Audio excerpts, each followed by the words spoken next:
some brown shell Cordovan comparisons. Since the sun's out, figured I'd throw some of my brown shell Cordovan shoes in the window and make a quick video review of these. So starting from the left, we have the Alden NST, or Norwegian split-toe blucher, on the very last. These are in cigar shell Cordovan, and these are a few years old, as you can tell by the wear. Rolls in the shell Cordovan.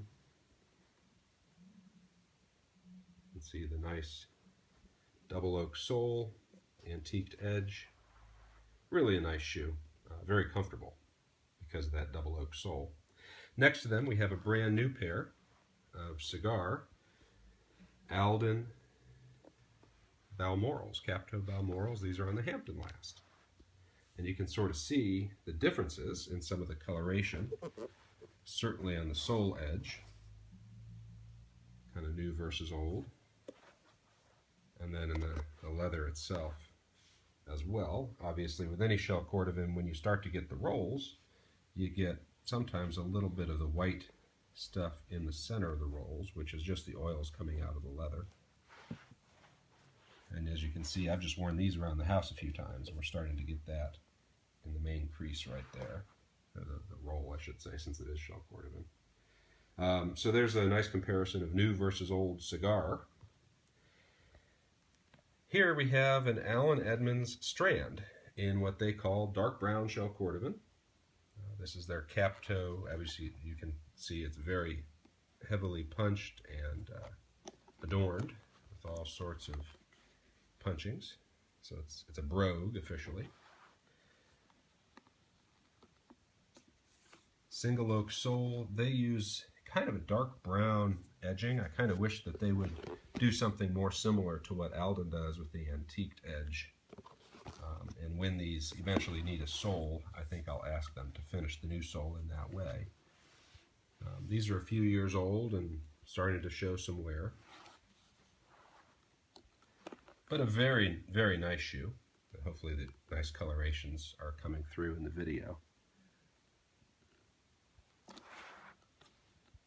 And then over here, we have the Crockett and Jones for Ralph Lauren plain toe blucher. And this again is in their brown shell Cordovan. Interestingly, all of these shoes, the shell Cordovan itself, comes from the same factory from Horween in Chicago. Each of the manufacturers then treats them a little bit differently. Crockett and Jones basically applies a lot of, as far as I can tell, just some brown polish, which then works its way off of the shoes as you wear them and brush them. And as far as what I do, I just wipe them with a damp cloth and brush them. And interestingly, with this shoe, and I'm trying to get a view of it without the reflection from the sun, but in the crease itself, it's actually darkening up a little bit, which is kind of a neat, as far as I'm concerned, a pretty neat kind of thing.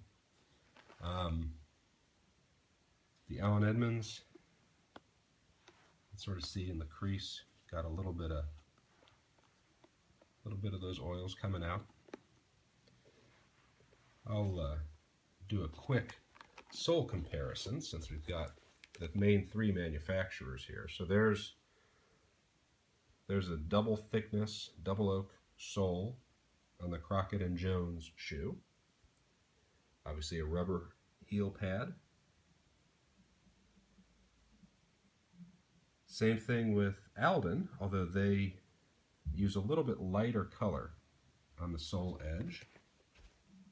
And then here's an older Alden, again with that light color. And I'll just move this right next to the double thickness sole of the Crockett and Jones. You can see the Alden's actually a little bit thinner. These Crockett and Jones for Ralph Lauren shoes, they put the double oak sole on all their shoes, and it's really about 6 months of weekly wear before they break in completely. And it's a long time, but they last a long while that way. And then there's a good view of the details that Alden puts on the top of their welt, the wheeling there, as compared to the lack of wheeling for Crockett and Jones. No wheeling on the Allen Edmonds.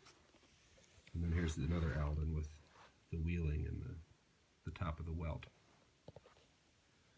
So hopefully you enjoy. As I said, just want to take advantage of this nice sunny day and show some of the brown shell Cordovan, because that's quite frankly where the coloration can show up best, is in the sun. Hope you'd enjoyed. Bye-bye.